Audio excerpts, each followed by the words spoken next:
Hey guys, welcome back to TK Performance here. So today we are going to be filming the video of assembling this 6-liter. It is an lq4 6-liter. We already had new bearings put in, new cam bearings, rod bearings, and main bearings. We're going to be a pretty detailed video of putting it together here today. We still got to clean and do a bunch of stuff like that to the block, but I wanted to show you guys, give kind of a detailed list of the parts.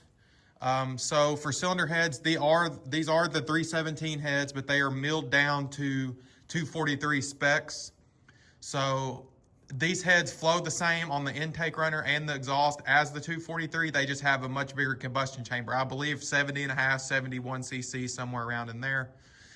These are milled down to 65 cc, so it should be the exact same head as like a 243 would be. And we have the, I don't know if I have the box around here. I can probably find one just to show you guys. We have the 560 lift beehive valve springs. I run a lot of those springs. I've been super happy with them. But we are running the Texas Speed, the MAXX cam. Let me find the cam card here. So here's the cam card on that cam. It's 228 on the intake, 232 on the exhaust, 550 lift, and 110 lobe separation with a 105 intake center line. So I've never ran this cam before. I really like the specs on this cam, especially for a 6-liter. I think it's going to do great. That's the heads, that's the cam. I order all my gaskets and all my parts from Brian Tooley Racing. Here is the camshaft retainer plate. This is super important because there's a seal on this side. You always want to make sure you replace this. It goes right here on the front of the block. That is super important to replace whenever you're doing one. Now this is a 6-liter, so we are running the BTR LS2 head gaskets. They're a multi-layer steel head gasket. I've used these gaskets on other 6-liters before. They do very well. BTR oil pan gasket, got the cam retainer plate bolts. When you put this retainer on, these holes are like countersunk, I guess it would be called. So these bolts are made to go into that, and you always want to make sure you put Loctite on, but these come with Loctite on them. So like I said, we milled the heads down. I forget the exact number on them, but 30 or 40 thousandths. So we are running a shorter push rod. This is a 7.375 push rod. That way we don't like preload the lifter if we have the stock length push rods due to our heads being milled. Here is the lifters. They are the Delphi LS7 lifters. Now, I want to talk about these lifters here. I run these in pretty much every engine that I do. Besides my GTO here, it has a set of GM, like their Caddy race lifters, like their bow tie lifters. Those have been fine, but I have ran these in a ton of applications. They have been great for me so far. They are on the cheaper side of a lifter. I believe $180, $200. Order them directly from BTR. And I've run a ton of them. This is probably my 8th or 10th set I've ran. Super happy with them, no issues whatsoever. But I will say, when you open up the lifters, there is a piece of paper in there. We'll go over it in a minute, but you follow the directions. You want to follow the directions on that because you don't want to cause something and blame the lifter failure because of something that you did not do. But that covers the lifters. Here is the oil pump. Now I swear by this oil pump. It is a Melling 10295. I run this in literally everything. I've been super happy with it. It is standard volume, high pressure. And here's the rear main seal and the rear cover gasket. So that pretty much covers the basic of the majority of the parts. Now we do have, lifter trays and new bolts for them. We have the front cover and front main seal, intake gaskets. We have all that stuff, but this is the main stuff that's going to be going on the engine. So it should be all new gaskets, everything like that, new head bolts. We got the BTR head bolts, just the normal head bolt style, like the factory replacement style head bolts. That'll be more than enough for this application. But overall, we're gonna get a detailed video here. It is a assembled short block right now. The crank rods and pistons are in it.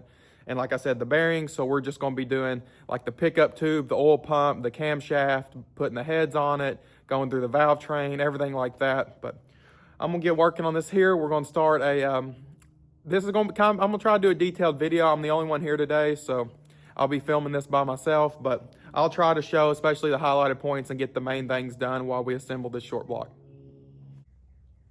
Okay guys, so we are gonna put the oil pump on here.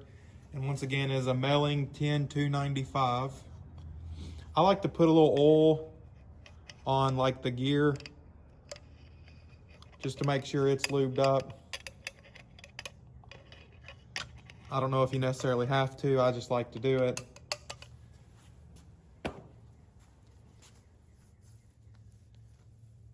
Something you don't want to forget, because I've done it. Make sure you hang your timing chain on before you put the oil pump on. Because I've put the oil pump on before and tightened it down and realized I didn't even have the timing chain on. You got to kind of line it up, slide it on there. That one went on really nicely, actually. I put the bolts in. Some people shim their oil pumps. I don't know necessarily the exact right or wrong way of doing it. I guess it could be personal preference. I put the bolts in, get them all just finger tight, because you want to make sure it's aligned. And like I said, some people shim them, some people do them the way I do.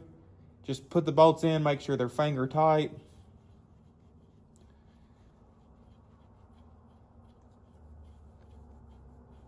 Thread them down there, just finger tight where it's snug. And then I like to thread a crank bolt in. Thread a crank bolt in, and then we'll spin the engine over here.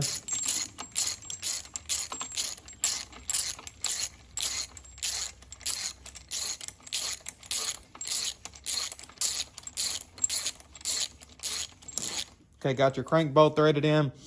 Now I like to spin the engine over. Just a few rotations. I think that lines the oil pump. This is the way I do it. I've never had any issues. Just turn the engine a few times to ensure that your oil pump's lined on the gear right. And then you can go back, tighten the bolts up the best you can by hand, get your torque wrench,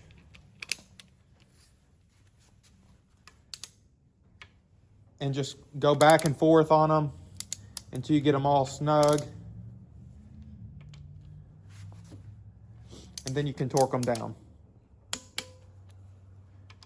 I torque them in a cross pattern.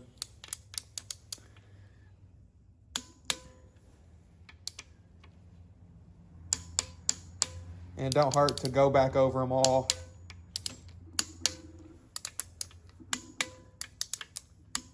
And make sure that they're torqued. So that's the oil pump. Like I said, make sure you have your timing chain on. I've went through all this. I've even put the pickup tube on and the O-ring and all that, and we're fixing to do that in just a second. And I've done that and not even had the timing chain on, had to take it all back apart. So make sure you do that. So we're putting the pickup tube on here, and I want you to look at the instructions. This is super important, guys. So there's 3 different pickup tubes. There's one with a grooved end, a tapered end, and a straight end. Now this particular pickup tube has the grooved end. So we will be using the green O-ring that it comes with, and I'll show you. I hope you can see there, there's a groove right there.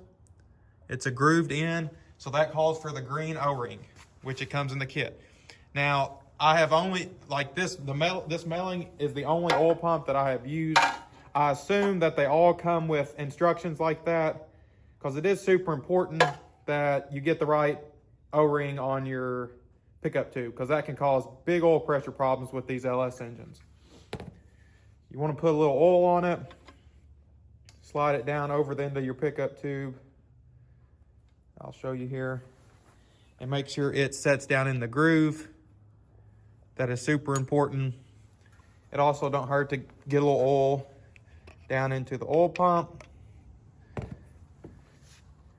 You don't want to tear this O-ring right off the bat. That is something that your engine just won't even have a chance at that point. I like to put it on their studs, and sometimes you need to grab in the back and hold it up. And you may have to push some, and it should set down in.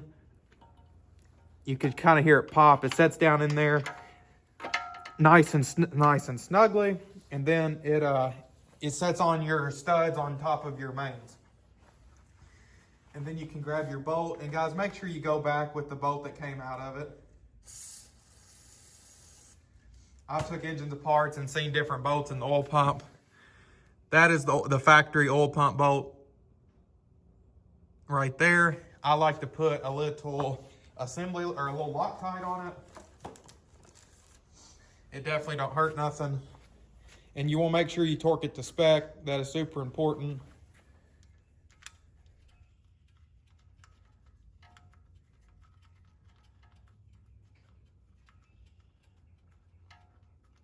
We're going to get that screwed all the way in there, and then we'll torque that to spec. And then we will put the last two nuts on the pickup tube back here, and then we'll torque those down. So like I said, that O-ring is super important. That is one of the main oil pressure problems on these LS engines, is people not getting the right O-ring, or the O-ring going bad with age. Just make sure you follow the instructions that your oil pump comes with and get the proper O-ring. Like I said, there's 3 different ends on your pickup tube, and I believe there's 2 different O-rings, a black and a green. And some of the factory ones are different colors, but it explains in the instructions everything that you need to know to make sure that you do that properly. So now we're going to slide the camshaft in here. And once again, this is the Texas Speed MAXX 228 232 at 550 lift.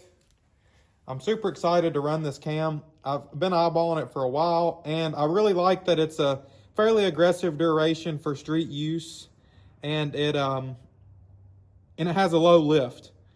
I've ran this exact duration specs on a 5.3 of mine, but it was a 600 lift, and we wanted to go with a low lift camshaft for this application. We wanted to run the 560 dual springs, and we also wanted to we wanted something that would have good valve train life and last a long time. Not that the higher lift cams won't, but I just like running the low lift in most of the truck applications that get drove a ton.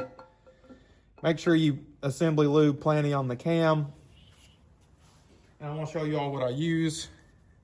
Lucas assembly lube. I've been super happy with this stuff. I use a ton of it. Haven't had any issues. It's some of the best, like tackiest assembly lube that I've found. Very pleased with it.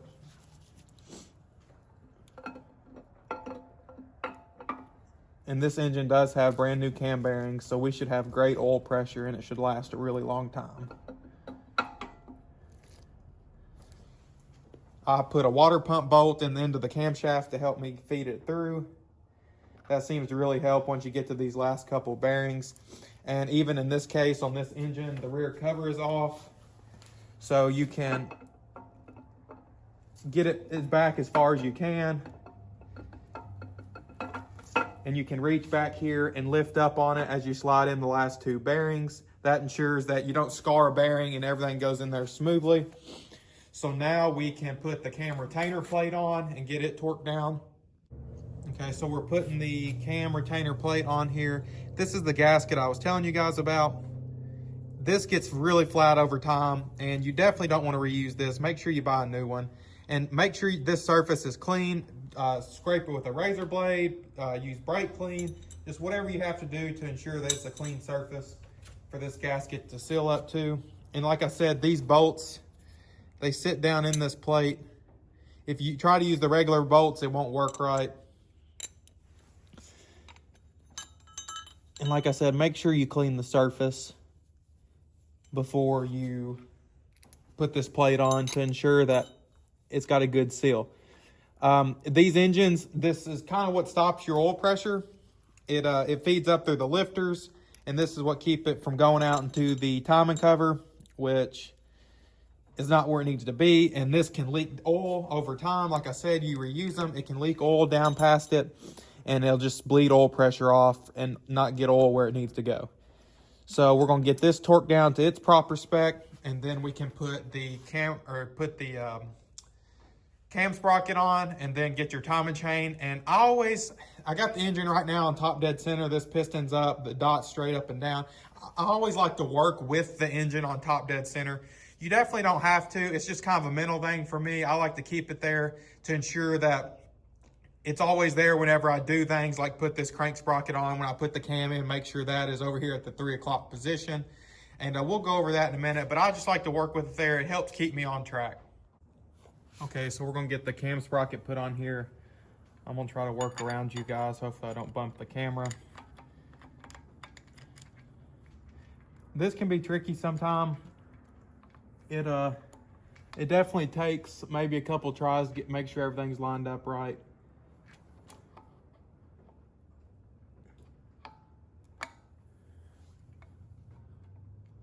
Okay, that is on the cam there, but the dot is off.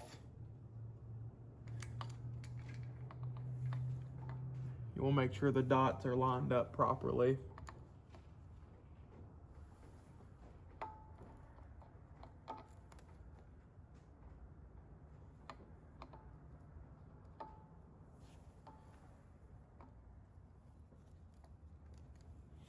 And if you push the cam back in there like I just did, you can take the bolt, screw in here. That way you can pull it out, and that helps you line everything up. So now the cam is lined up, it is sitting on the dowel, and it is dot to dot. Now what we'll do, we'll take some, I use orange Loctite. We'll put on the cam bolts that go inside the camshaft. We will screw those in just to bring the cam forward and hold it.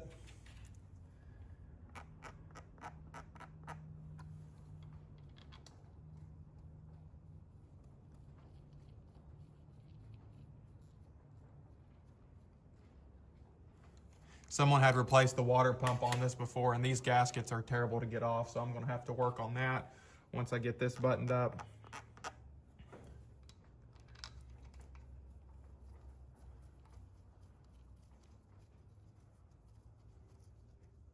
Okay, so those are screwed in and they are finger tight.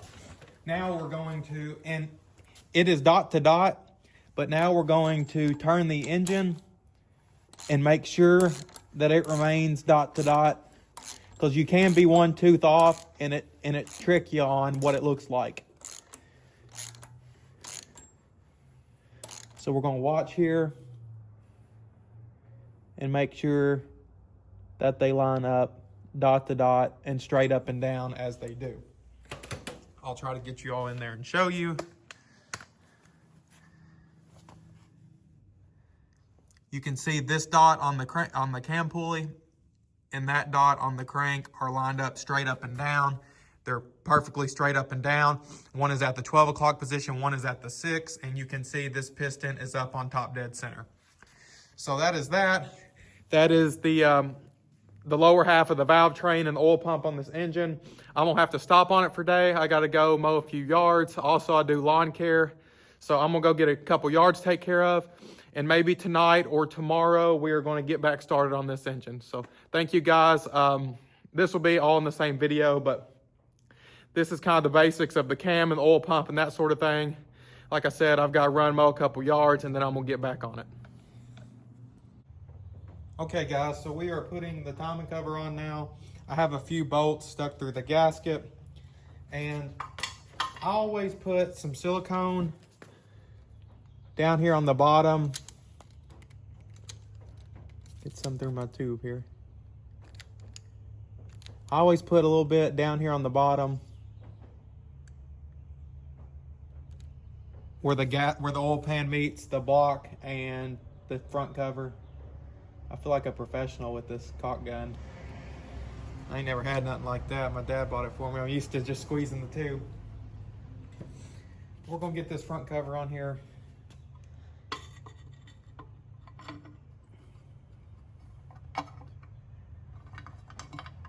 Get it on here, tighten the bolts up some. We're gonna get all the bolts threaded in. And then we'll take a, just like a impact or whatever, and run them down. Not tighten them, but just run them down to where they're snug. Or not like, just instead of sitting here having to turn it, just run them down to where they're close to touching. We're gonna get this up on here.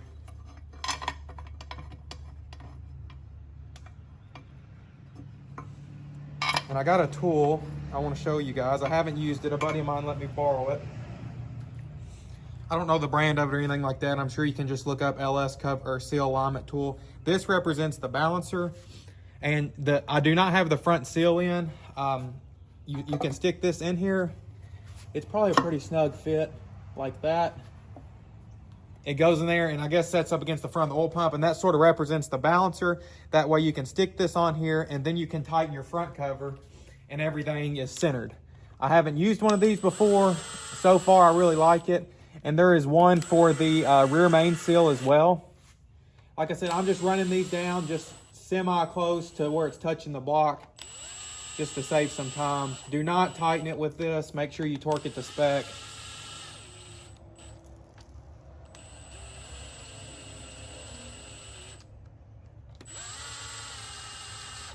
Just running it down close here. Okay, so now that can be properly torqued. Okay, so I got the lifters open here. I want to show you guys once again the lifters that I'm using. Delphi LS7 from Brian Tooley. I've used a ton of these, but I wanted to go over, it comes with instructions, guys, and please pay attention to these.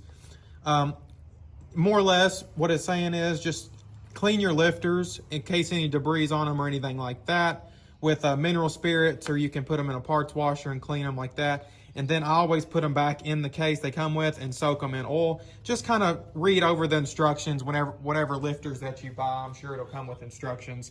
And I always use brand new trays, and I don't know if it's necessarily a must. I'm sure those are just fine, but I bought new tray bolts as well. So that's just kind of some tips for you guys. Always pay attention, and whatever your company says, like these lifters, soak them in mineral spirits, clean them, then soak them in oil. That just helps. This helps kind of cover you if you do that. And it also helps ensure that your lifters are going to be good and you don't miss anything, because companies have defaults. Parts come defective, everything like that. So follow the instructions, do the best you can with them before you install them. Alrighty, so we got the lifters soaking here. We cleaned them and now they are soaking in oil. The oil is the same weight oil that we're going to be using in this engine, so that should work out good. And guys, correct me if I'm wrong, if any of you know any different or anything like that, because I'm curious to see. There is the holes in the lifter. Let me try to get over here without making a mess. The hole in the lifter, I always put it towards the back of the, or facing the back of the engine. I believe these engines oil from the back. Now I could be wrong, but let me know what you do or which way you face your lifters. I've talked to some people and different people do it different ways. Like I said, I always face mine towards the back. I think I have done engines facing it the other way in the past, and I haven't had any issues either way. But I don't know if there is a right or wrong way of doing that. I have no idea.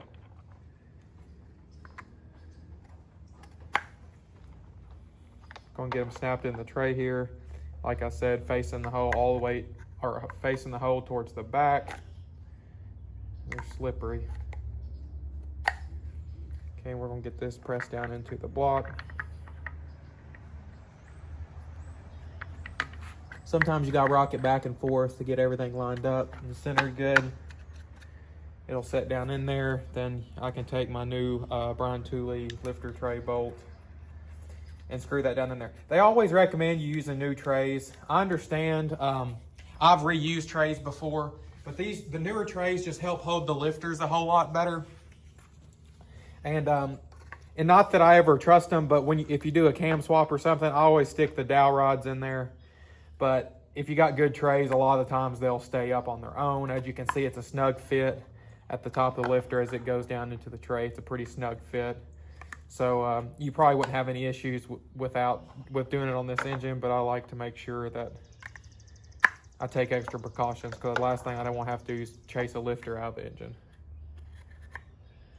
All the holes towards the back. Tap on it, get it even, put it down in there, and then you can torque the lifter tray bolts down, and then you should be good to go. I always put assembly lube. Once we get the heads on and start doing the valve tray, and I'll go over that, but I always put assembly lube on the end of the push rod as well. So I'm gonna work on doing the other side, and then we can work on getting the heads on. Okay, so I've done this off camera just to save you all the noise. Before you put your heads on, and now I've already cleaned this block surface. I understand it may not look like it's clean. I promise you it's clean. There is no buildup anywhere on it. I have scraped it with my little tool. Let me grab here and show you guys. I've showed it before. It's this is aluminum scraper, but it's so it don't mar aluminum, but it works extremely well, scraping gasket surfaces on iron blocks and aluminum. And then I take my compressed air with my air compressor and blow down into the holes, and that gets all the water and everything out of the holes. Now, this engine didn't have any water in the hose. We've had it upside down. I've blew it out 2 or 3 times, making sure everything's good to go. I've scraped this gasket surface multiple times, And I have wiped it down with brake clean. Everything's clean, and the head gasket should be ready to go on. I've also drove in both of my head dowels for the head to sit on. So we're going to grab a head gasket out. And I'll show you guys the part number. This is a 6-liter, but I use the LS2 BTR head gaskets, the multi-layer steel ones. These are not like the LS9 style, anything like that. For this application, these are plenty enough head gasket for what we're going to be doing. I like to get it on here. This is this side.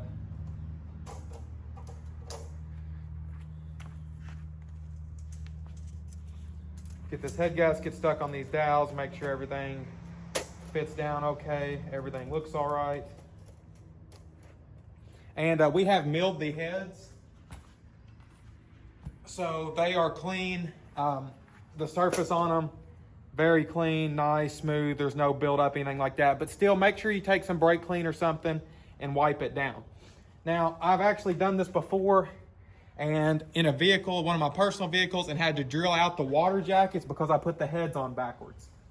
And at the time, I didn't even realize what I'd done. It didn't make sense to me. And I wasn't gonna take the heads off, but as you can see, these heads they're drilled on both sides for water jackets, for the steam ports. The heads that I had they was only drilled on one side.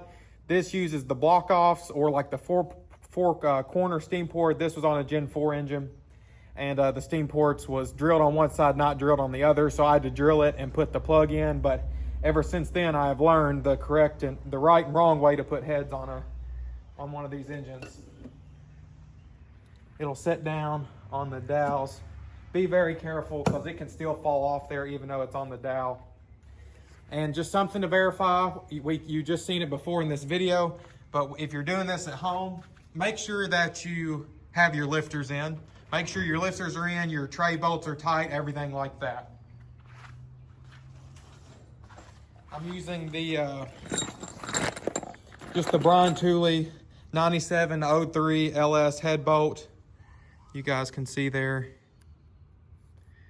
For the head bolts, this engine I believe is a 02, and there is a difference. 9703 uses different head bolts than 04 to current, or 04 to at least 2013 whenever they quit the production of the LS. But we're gonna get some bolts out here. I'll show you all the differences. Okay, so these are the top bolts that go along the top.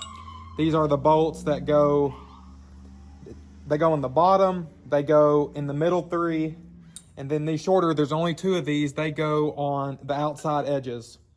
You can see there's 3 different length bolts. Now on the newer Gen 3 stuff, 05 and 06, or 04, 05, 06, and on the Gen 4, 07 to 13, they all use the same bolts besides the little top ones. They are all the same. There's 2 different lengths, and on these engines, there's 3 different lengths. We're gonna get them screwed down in here. They already got Loctite stuff on them. And like I said, we have blown the bolt holes out. I'm gonna get a couple screwed in to ensure that this head won't fall off on us. And then I take my impact, just like a little Milwaukee 3/8 stubby impact. It don't have to be nothing crazy. And I take it and I just run it down to not even where it's touching, just get it down just to save myself having to use a ratchet or sit here and turn them by hand. And then I go into the torquing process. But you'll see me using the impact to tighten them down, guys, but I'm not torquing them. I'm just barely getting this head down where it's close to touching the surface. So that just saves a lot of time and it's much simpler. But please do not use the impact to tighten the actual bolts. Use your torque wrench and tighten them in the correct foot-pounds and the degrees as need be. Okay, guys, so we got the heads bolted on here, everything torqued down properly. These are the factory head bolts. Well, they are like a Chevrolet Performance from BTR, but they're the factory style head bolts. You still have to torque them in the foot-pounds and the degrees as the factory states. And I believe the outer 2 are different, but you torque them all to 22 except for the top. and then you do 90 degrees on all of them, and then you go back and do 90, except on the outer two you do 50, and then you torque your top down to 22, and you follow the sequence. We're putting the push rods in here. These are the Brian Tooley 80,000s. They're like 5/16 like chromoly push rod. This is a 7.375 inch push rod. As you can see there, these heads has been milled on this engine, so we went for a shorter push rod. I use assembly lube I put on the end of them, and I always like to put them where you can read the writing, where it's facing up the correct way. I don't know if that makes any difference. I'm pretty sure they're the exact same. There's no directional push rod on these engines. I could be wrong. That is something I'm not sure. I'd have to look up, but that is the way I've always done them. I haven't had any issues this far. Make sure you put assembly lube on the ends of them as they go down into the lifter, just to make sure nothing's dry whenever you do your first startup. And I really like this Lucas assembly lube. It seems to stay around for a really long time. I'll go back and push the lifters down in the bores, and then I'll take my assembly lube, go over the top,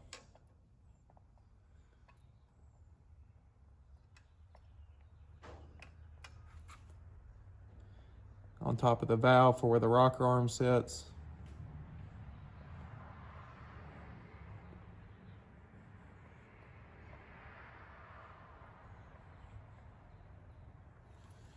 Now that that's all lubed up, we'll be able to come over here and grab our rocker arms. Now these are the factory rocker arms. If you remember on this engine, if you watched the previous video, this engine had a the rocker shaft, the rocker stud mount. Like the rocker assembly was broke directly in the center. I've never seen that before. It's kind of interesting. I have no idea how it got there, but it was broke, and had to get a new one, so we replaced that. I'm going to grab my impact and just run these down, not tighten them, just run them down to where the bolt's touching. I got them all hand started, and then we'll go back and torque them. So I have all of the bolts on the rocker arms. They are ran down to where they're touching. And I'll go ahead and spin the engine over here. And you should see all of them move. Try to spin it where you see all of them move at least once, to ensure everything is in the right position, everything like that.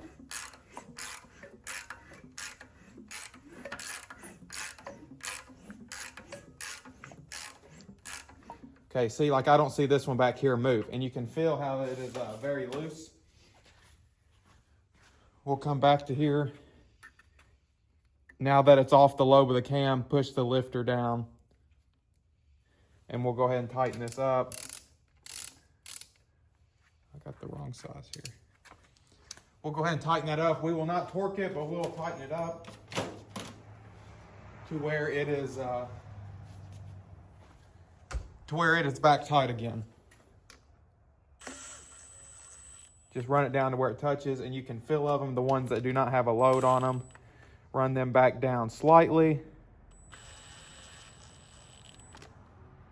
This way you can get a proper reading whenever the cam is on the lobe versus on the base circle. And that one's got pressure on it. So now that we've spun the engine and they're all back tight again, we will spin the engine some more, and we'll be looking at this cylinder here.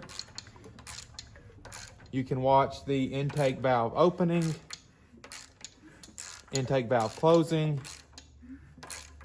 It's on the compression stroke there. Now the exhaust is opening. You can see it didn't open very far. We will need to get that tighter. Okay, now that they are both closed, the cam is on the base circle, and now we can torque down our rocker arms.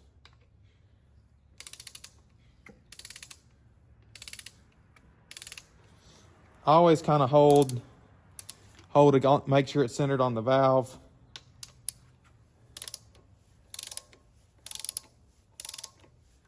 Run them both down here and torque those to spec. And that should be good to go. I'll give another example on this cylinder. We'll make sure that they are tight. We'll spin our engine over. Intake opening, intake closing. exhaust opening, exhaust closing, intake open and close. Now we are on the base circle of the camshaft.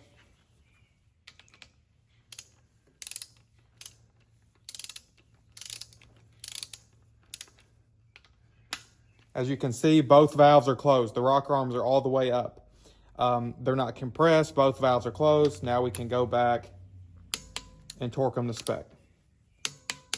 Some people do it a different way. This is the way I like to do it. Make sure that they're tight, make sure the lifter, everything's good and snug, and then spin the engine until you're on the base circle of the cam, and then I torque them down. That's the way I've always done it. Haven't had any issues, but let me know how y'all do it, or any other methods that you've heard. I'm gonna go ahead and get the other side done and run through all these, and then I always like to run back through them to make sure everything is adjusted properly. Okay guys, I accidentally forgot to hit record here, but right here is where the barbell is in the back of the block. This is behind the rear main cover. I just screwed a self-tapper in there. It was in there like that and sealed. I screwed that in there where I could pull it out. We got a new one here from Brian Tooley Racing. I always like to use the metal ones, but these I've been using, they work completely fine. We're gonna wipe it off, make sure it's clean here. And then I've already got some oil on the, I've got oil on the seal of it just to ensure that it ain't dry going in there. And I mean, it's just as simple as pushing it in. I'm gonna have to use two hands here, but you just want to push it in to where it stops and it's seated, and then that takes care of your barbell. Okay, so we're working on the rear main cover here and the rear main seal. I have a little bit of silicone down here in the corners. You're kind of connecting like a sort of a three-dimensional area there. That's a place prone to leak. We want to avoid that. I've got the gasket on the cover here and some bolts ran through it. We're going to stick it up here. It should go on fairly well. And again, we are not going to tighten this, but we are going to snug the bolts up on it, just down to where it's just maybe barely touching the cover. Not tightening in any sort of way, just down to where it's barely touching.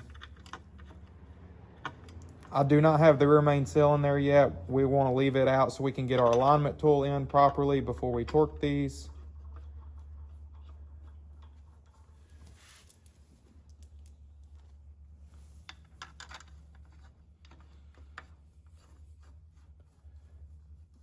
This is very important because you do not want the rear main seal to leak.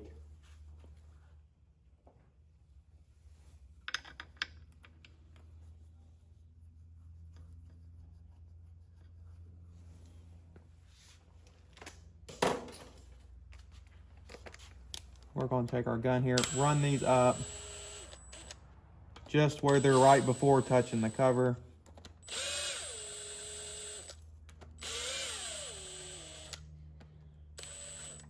Just to help kind of hold everything in place.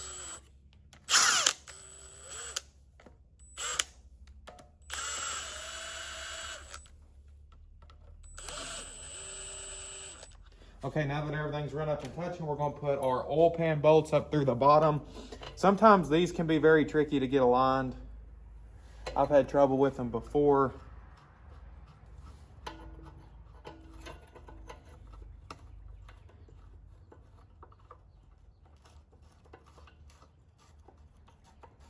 And we're going to just run those up as well, nothing tight.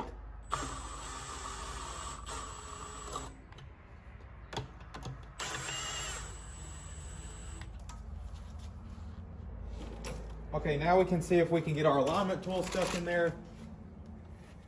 Here's the alignment tool. We're going to try to work it in there. That way we know it and make sure it's centered. It may take some work here as you have to move the cover around. It slides in there pretty good. We'll take it back out. And you can kind of visually look and just tell if it's going to be lined up or be close, but it should be. I can tell the cover needs to come up some. So what we'll do, we'll loosen the bolts up a little bit That way it's a little more freely moving.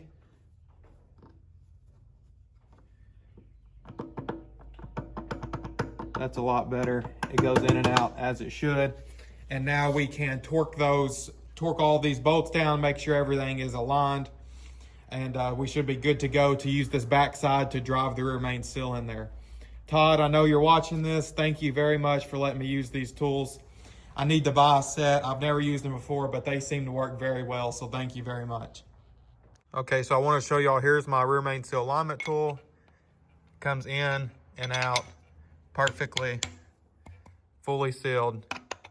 Everything is torqued down, torqued to spec, and that way we know this is perfectly centered among the cover. Now we can take our rear main seal, put a little oil on the outside, take the back side of this tool and drive it in there. So we have the rear main seal drove in there. Like I said, everything there's torqued, oil pan, heads, rockers has been ran through, everything like that.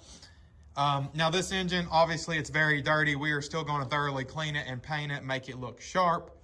That's going to be a big job, but the owner of it's going to come over and we're going to work on that together. He hadn't decided what color he's going to go with yet. The heads are pretty clean, shouldn't be no big deal there, but that's going to wrap up the video of the assembly for the 6-liter. I'm super excited to have it done. Now, in the upcoming future, we're going to be putting this in his truck, but that's going to be in the video later down the road. But we got this engine wrapped up. Everything should be good to go. Just to run over, I believe it's a 2002 lq4 6-liter. It still has the 317 heads. We milled those 30 thousandths. We're looking at like a 65cc combustion chamber, and it should be the same spec as like a 243 head. I'm not sure where the compression will be, probably maybe 10-to-1, somewhere around there. It has a Texas Speed MAXX camshaft in it. It is a 228/232 at 550 lift. It's got 7.375 push rods in it since we milled the heads. It's got the 560 lift springs, new bearings, the cam bearings, rod bearings, main bearings, everything like that. All new gaskets throughout, new head bolts, everything and that such. So it should be good to go, but that's just an overview on this engine before we wrap this video up. Todd, big thank you for letting me use these alignment tools. I really like them. I'm definitely going to have to get some. They work super well. So that's going to be it for this video of the assembly of this 6-liter. And tune in, guys. There's a bunch of content coming in the next couple weeks. But thanks for watching, guys. Please like, subscribe, and share. Thank you.